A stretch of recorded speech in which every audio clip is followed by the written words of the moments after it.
Ayun, nakalimutan kong tanungin. Kayo na nga, may yung video nyo, sabi mo kay Chuck na di ba pagalingan kayo mag-set? Ayun. Ang galing mo mag-set, especially ng game number 1 with your Tigreal. We were all commenting on it. Ano naman yung masasabi mo kay Chuck nung ngayon? That was a great game. Great series.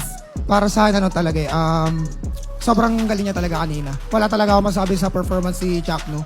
Talagang nakuha niya yung respeto ko din talaga dun sa game net ng kanina. Sobrang galing din ni Chuck, no, talaga. Para sa akin, siguro, mas magaling na ako ng konti. Kuha na naman ng kill.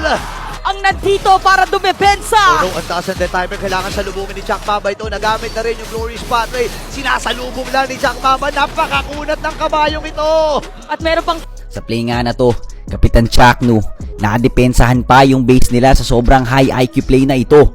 Kamuntikan pa nga mabasag yung inhibitor ng Omega para sana sa clean 2-0 sweep. Pero Jom, para sa kanyang superhero landing, to the rescue. At nakakambak pa nga ang Omega as they close out that intense match number 2 against the team Aurora.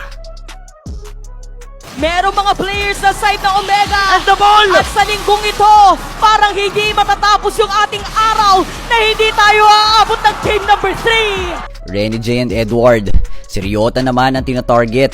Sabay follow-up naman na ng mga members ng Team Aurora at Omega.